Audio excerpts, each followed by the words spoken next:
After a harrowing escape from the serving command palace, a crushing pressure bears down on the formless sword, pushing its user to the brink of collapse as they channel every last drop of pure spiritual force to survive. Suddenly, the pressure lifts and they find themselves standing atop a teleportation array in an unfamiliar cave. As the array's light fades, Buk Hyang-hwa emerges from the protagonist's arms, her face flushed from the ordeal. She demands to know about the transparent power that protected them, a display that clearly revealed the might of core formation. Despite attempts to deflect her questions, she remains insistent, but the urgent need to escape the cave takes precedence. Exploring the winding, maze-like passages, they quickly realize the cave itself forms a natural formation, its rules bound to the unpredictability of nature rather than human logic, making it nearly impossible to dismantle. When they attempt to tunnel out using earth attribute spells, the strange absorbing rock in the cave nullifies their efforts, absorbing and distorting spiritual energy. Faced with no other option,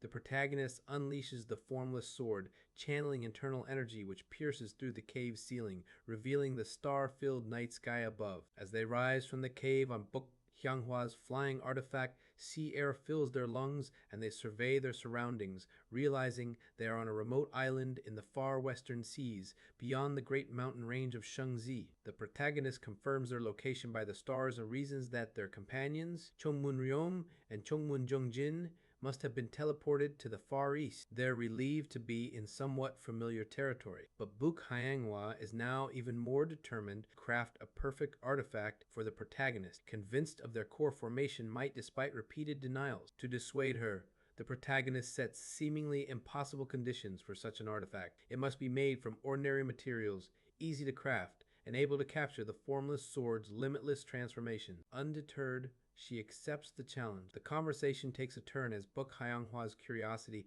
leads her to suggest visiting the legendary World's End to the west. Amused and seeing an opportunity to possibly reunite with their companions, the protagonist agrees. They journey westward on a boat-shaped flying artifact, and after 3 days, they arrive at a place that defies all common knowledge. There, the world simply ends, the sea and land cut off abruptly, giving way to open sky below, with stars rising from the depths as night falls. Buk Hyang-hwa marvels at the sight, calling it the world's end, and points out the transparent barrier, what fairy tales call the world's shield force, that prevents anything from falling into the void. The protagonist is stunned to realize the world is not a sphere, but a flat, circular plane shielded by this mysterious barrier like an aquarium or a fish tank. The encounter leaves them with a strange sense of unreality as they ponder the true nature of the world they inhabit. As thoughts swirl about the nature of the world, whether it is a fish tank, a sphere, or something stranger, the mysteries only deepen. Buk Hyang-hwa shares a childhood tale of people living in a spherical world, prompting speculation about the true form of reality and the distant astral realm. Pushing aside these questions, the journey continues east, passing through famed landmarks and reflecting on legendary sect treasures like the Heavenly Lightning Banner and Nether Crossing Ship, while noting the elusive blue sky armor. Their path brings them to a mountain village, Seoak, terrorized by a centipede demon that devours its young. The villagers, desperate for help after being abandoned by local authorities, likely due to a deal with cultivator clans, plead with the travelers. Buk Hyang-hwa, moved by their plight, decides to help, and together they track the demon to its lair. There, the centipede reveals its tragic intent to birth offspring with intelligence like its own, believing that by eating humans, especially those untainted, it could pass on this gift. The truth, however, is that such hopes are futile, and it had been manipulated by cultivators seeking its valuable shed skin. When persuasion fails, fierce battle erupts. The centipede summons swarms of venomous creatures, but Buk Hyang-hwa's arsenal of magic artifacts and unwavering resolve hold them at bay. With the formless sword, the centipede is slain, but not before it commands its minions to continue attacking the village for months to come. To protect the villagers, Buk Hyang-hwa proposes setting up a defensive magic artifact to shield them until the threat fades. After the battle, the villagers mourn and recover the remains of their loved one. Buk Hyang-hwa, empathizing with the demon's lonely maternal longing, chooses to bury the creature respectfully, placing a glass bracelet on its grave as a token of compassion. With the village safe, festival is organized in gratitude. While Buk Hyang-hwa agrees to participate, the protagonist stands guard outside, reflecting on the day. There, A young girl waits for her sister, clutching a storybook and hoping for her return, unaware her sister was likely among the demon's victims. Moved, the protagonist offers to read her the book, and upon opening it, is shocked to see the first page titled Chapter 1, The Ender's Tale, hinting at a mysterious and profound connection between their journey and the stories of this world. After reading a peculiar storybook to a child, an overwhelming sense of unease grips the soul, especially from a tale called The Ender's Tale, which, while disguised as a simple lesson for children not to stray from home, carries a chilling undertone. The discomfort intensifies when noticing disturbing details on a map in the book, strange boundaries, a central desert, and the sun and moon drawn as watchful eyes glaring at the continent. Despite trying to dismiss the ominous feelings, the unsettling images linger even after closing the book. As night approaches, concern for the child's safety leads to a gentle insistence that she head into the village, and she only agrees to do so if accompanied. To protect the village from the night's dangers, cursed dolls are created and stationed around as sentinels, ready to alert and defend against any threat. The child, trusting and excited, enters the village hand in hand. A festival is underway, the Twin Immortals dance, a deeply rooted tradition held to ward off tragedies caused by monsters and to honor the legendary immortals who once saved the region. Bukhayang Wa, dressed in the region's traditional white, offers to quickly make matching festival clothes using her remarkable crafting talent. With new robes donned, the festival begins as the sun sets, accompanied by music and rituals that mix mourning with hope. Pairs of men and women, faces hidden behind cloth, begin to dance, each holding a fan. While watching over the village with hidden swords and practiced defenses, the protagonist finds Bokhaing Hua awkwardly practicing her steps on the edge of the dance. They recognize each other not by sight or spiritual sense, but through memories of the smallest details, breathing, shape, and presence, leading to a brief, flustered exchange. Together, they move into the center of the clearing, their dance steps gradually synchronized. As the ritual progresses, the cloths are removed, revealing flushed faces and a growing sense of camaraderie amid the music and light. The protagonist continues to protect the village from encroaching dangers, all while sharing laughter and playful banter with Buk Hua. Around them, the festival weaves together memory, tradition, and the comfort of companionship beneath the watchful eyes of immortals depicted on ancient scrolls, smiling gently as if blessing the night. As the Twin Immortals Dance Festival winds down under the moonlight, the playful energy between Buk Hua and Seo Yun-hyun lingers. Seo, ever the martial artist, continues to refine the spear technique he unraveled from the dance, demonstrating its hidden power and even showing off the formless sword to Buk Hyung-hwa, who teases him about his newfound interest in magic artifacts for martial artists. Their camaraderie deepens, and together they help the village by installing 4 protective totems crafted by Buk Hyung-hwa, ensuring safety from venomous creatures. With gratitude and farewells, they leave the village, traveling together through the bustling capitals and wild lands of Shengzi, Yangguo, and Byokra. Bukhayanghua delights in the unfamiliar cultures, and the pair draws closer during their 4-month journey. Upon returning to Cheonseik City, they are met by Cheongmun Jongjin, Cheongmun Ryong, and Buk Jong-ho, who express relief at their safe return and apologize for past mistakes. Seo and Buk Hua accept the apologies, securing a future favor from the Chongmun clan as compensation. After settling in, Seo finds himself reflecting on the past months, realizing that Buk Hyeongwa's companionship has eased his long-held burdens and brought him rare peace, though he firmly resolves not to let his feelings cross the line into love, fearing the pain of parting that has haunted him through countless lifetimes. That evening, Buk Jong-ho joins Seo on the city wall, gently probing Seo's feelings for his daughter. He reveals that Buk Hyeongwa's so-called destined partner is long dead, the light of the paired Norige having extinguished years ago. The notion of a destined partner is only an excuse for his daughter to remain in the city, clinging to memories of her mother. Despite Buk Jong-ho's encouragement, Seo denies any romantic feelings, remaining steadfast in his emotional restraint. The next day, chaos erupts as Buk Hyunghwa is discovered missing.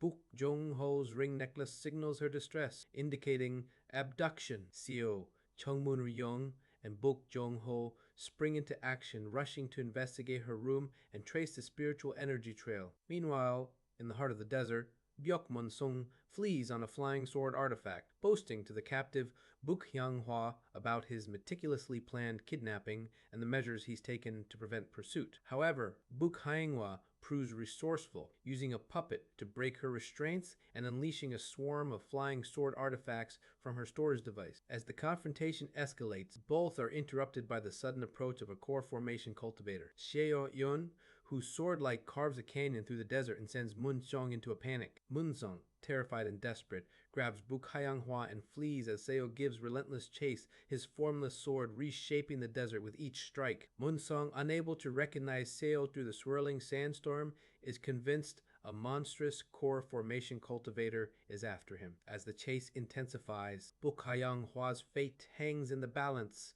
and the mysterious sword light closes in with unstoppable force. Dust and sword energy fill the desert as the struggle with Byokmun Song reaches its peak. Harnessing the power of artifact swords and the formless sword, the battle unleashes elemental chaos, fire, water, and thunder, leaving the desert transformed and Byokmun Song defeated and captured. Under a curse spell, Byokmun Song reveals that the Byok clan discovered the ancient ruins of the Zhou clan, the lineage of the infamous Mad Lord Zhou Yan. Within these ruins was found a formula for a unique elixir, one capable of enhancing the talents of those with the extraordinary pattern law. Talent like Buk Hua. By amplifying their emotions through the use of resentful souls in its creation, Buk Hua, however, rejects the idea of using such elixirs, preferring to grow through her own effort rather than at the cost of others. Returning to Cheon Saik City, Buk Hua is reunited with her father, Buk Jung Ho, and life resumes its course. The group resumes their work on the formation method, which is now nearly perfected. When a suitable location is needed for a trial, Buk Hua offers her mother's grave, a site rich in dragon veins, as the testing ground, with her father's consent. The grave, belonging to Yon, is set in a spiritual cave where rare plants grow due to the concentrated energy. After the formation is installed, the vitality of the grave blossoms, and a magnolia tree, beloved by Yan, is planted to flourish with accumulated spiritual energy. 5 years pass while the formation matures, during which Buk Hua, supported by her father and guided by both Chongmun Ryong and the protagonist, finally breaks through to Chi building, gaining a greatly extended lifespan. The grave, now vibrant and full of life, stands as a testament to the success of the formation. With the method proven, Chongmun Ryong departs to repeat the experiment elsewhere, while the protagonist remains in Cheonsaek City alongside Buk Hua. In a quiet moment, the protagonist and Buk Hua plant new saplings, quince, and a white magnolia. Beside the flourishing purple magnolia at Yan's grave, a gesture that hints at deeper feelings between them. That night, Buk Jong-ho confronts the protagonist about his feelings for his daughter, sensing the affection that has grown over the years. Despite his encouragement, the protagonist insists he cannot confess, hiding behind excuses about his cultivation method, but inwardly fearing the pain of loss that deeper love might bring. As time passes, life in Cheonsaek City settles into a new rhythm, only to be disrupted again when Kim Young-hoon arrives from the west, challenging the protagonist to a duel and promising new martial adventures ahead. Kim Young-hoon unleashes his golden saber light against me without warning, but my chi building stage, Gang Chi, protects me, and I'm merely sent flying out of Cheonsaek City. With no one watching, I draw my formless sword, matching his surpassing radiant saber in speed and power, and quickly overwhelm him. Though Kim Young-hoon's growth is remarkable, having broken through the ultimate pinnacle in just 7 years, he hasn't yet reached entering heavens. Despite his attempts to mimic that realm by forcibly integrating his gang spheres, I warn him of the dangers and futility of this path, knowing from experience that it leads nowhere. Kim Young-hoon, dissatisfied with his progress, admits he sought me out to break through his current limits. I promise to guide him, feeling hopeful that his relentless talent and our deepening rivalry might one day let us reach heights beyond entering heavens. I challenge him to another spa, matching his level and holding back my true power, relishing the rare opportunity to duel someone near my summit. Later, I introduce Kim Young-hoon to Buk Hua, who immediately pities his ragged appearance and fetches him new clothes. Kim Young-hoon teases me about the obvious mutual intent between Buk Hua and me, exposing how little I understand about my own relationship. Even when Buk Hua tries to explain that someone back in my old workplace liked me, I realize those memories have faded after centuries in this world. Only those by my side now truly matter. Buk Hua then shows me her latest project. She has restored the Mad Lord's bee puppet from Serving Command Palace. Though it can only operate at 60% of its original strength, its speed and power are astonishing, comparable to a key building expert. Yet she reveals it's not even a combat puppet, but a transport tool capable of spatial movement and incredible swiftness. Curious, I asked to try controlling the puppet myself. Infusing my consciousness, I discover that by dividing my intent into the 7 colors of emotion, I can fully synchronize with the puppet, moving it with a fluidity and connection that surprises Buhyang-hua. I explained to her the secret of the 7 emotions as seen by those who reach the higher realms, which sparks her curiosity and further research. That night, as Buhyang-hua studies the puppet's circuits, she realizes its design is based on emotions and is interconnected with other puppets, hinting at a network of consciousness that borders on the forbidden, a realm only the heavens permit, and a goal that seems to break mortal taboos. Shaken by the scale and madness of the Mad Lord's ambition, she turns to the blueprint of the Dharma treasure she is crafting for me, inspired to refine it further, hoping that in my hands her work might echo the steps of that genius. Hyang-hua is in the final stages of designing a new magic artifact, keeping its specifics a secret for now. She insists on teaching artifact crafting, fulfilling the condition that the artifact must be simple enough for someone like Seo to make. The process starts with basic crafts like glass figures, which Seo struggles with, his creations initially resembling starfish more than human. Despite his lack of talent, Hyang-hua encourages him, and over time, his skills improve as he practices making glass swords, eventually managing the artifact shop and assisting with customers alongside her. Rumors spread throughout Cheonseig City about Seo and Hyang-hua being a couple, with even their acquaintances and shopkeepers teasing them about their apparent relationship, much to Seo's embarrassment. Meanwhile, Kim Young-hoon joins their training, sparring with Seo, while Hyang-hua observes and draws inspiration for her magic artifact. The friendship deepens, with Kim Young-hoon becoming a regular at the shop and even forming a drinking friendship with Hyang-hua's father. As the years pass, Seo grows more skilled in refining artifacts, his creations becoming more lifelike,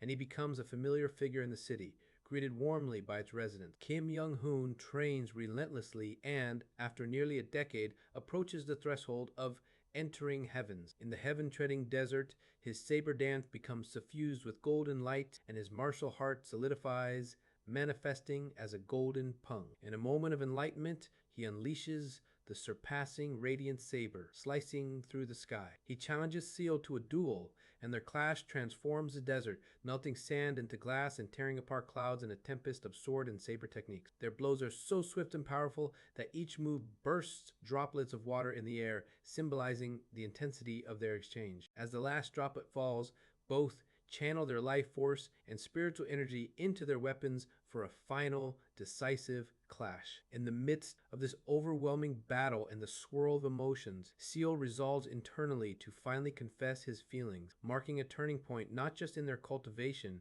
but in his personal journey as well. After a fierce exchange in the desert, Kim Young-hoon is knocked back by the formless sword and vents his frustration at Seo Yoon-hyun for delivering a heartfelt confession at such an unexpected moment. Despite Kim's exasperation, Seo admits how love for Hyang-hua has become inseparable from his life, no different from martial arts. He finally resolves to confess but hesitates, wanting to first perfect a glass flower sculpture for her. Kim Young-hoon, impatient, scolds him for waiting yet again. A message interrupts their conversation, and Seo excuses himself to return to Cheonseig City, both to escape Kim's nagging and to address the urgent news of Cheon-moon-ryong's return. Back in the city, Cheon-moon-ryong greets Seo and Hyang-hua warmly in her artifact shop. Over tea, he announces that the formation to protect the longevity fruit is nearly complete, and once Hyang-hua makes the final artifact adjustments, installation can begin at the Serving Command Palace. He promises generous rewards for their efforts and offers Seo the position of a guest elder, which Seo accepts with hopes that the longevity fruit will help prolong Kim Young-hoon's life. Kim Young-hoon soon barges in, meeting Cheon-moon-ryong for the first time. Seo introduces the two, and after awkward pleasantries, the conversation turns to Seo's relationship with Hyang-hua. Both elders express their disbelief that Seo has yet to formally confess his feelings, despite 10 years of obvious affection between the pair. Embarrassed, Seo escapes into the workshop where Hyang-hua is working. She encourages him as he practices glass crafting, reminding him that anything like sand, can become beautiful in the right hands. She takes his awkward glass flower and transforms it into a quince blossom, symbolizing that beauty and fate are a matter of transformation and connection. Moved by her gesture, Seo tries to confess, but Bukhayang, Wa, blushing, interrupts and asks him to wait until tomorrow, promising she has something to give him as well. Seo leaves the workshop, encountering Chun Mun-ryong, Kim Young-hoon, and Book Jong-ho eavesdropping outside. They each express their satisfaction at the long-awaited progress in Seo and Book's relationship, with Book Jung-ho encouraging Seo before departing. That night, Book Hyang-hwa, alone in her workshop, reflects on her feelings as she completes the blueprint for Seo's Dharma treasure, a weapon she has been perfecting for 10 years, according to his exacting and seemingly impossible requirement. Her deepening emotions trigger a transformation in her own extraordinary talent as the patterns on her face shift and merge, enabling her to achieve new heights in artifact refinement. Entranced by her work and the strength of her feelings, she finalizes the Dharma treasure, readying it to present to Seo with the coming dawn. With the clear desert sky above, tension fills the air as Seo Unhyun nervously paces outside. Cheon Sake City! His thoughts swirling with doubts about confessing his feelings to Buk Yanghwa. Remembering her words about fate and beauty in unexpected places, he realizes that her presence has become his light, giving him purpose in a life marked by endless loss and pain. Kim Young-hoo notices his restlessness and, along with Chun Mun-ryong, teases and encourages him to finally confess. Book Jung-ho, Hyang-ho's father, insists on preparing a wedding and even rushes off to arrange a vow at Yun's tomb, leaving Yun-hyun flustered. After they leave him alone with Hyunghwa, she approaches warmly, joking about his red face and offering to read his pulse, making the moment playful and intimate. They walk together through the city, buying food, meeting locals, and even climbing the city wall to gaze at the desert. Memories of their shared pasts and the gifts of water exchanged in desperate times surface, mingling with his reflections on time, change, and the fear of losing connection. He recognizes that despite the inevitability of parting, the present feelings they share are precious, and he resolves to express his heart. Yet, when the moment comes, both are shy and awkward, each turning red in the heat. Bukhaihawa's bee puppet appears, bringing 2 fans, and she invites him to dance at an upcoming festival.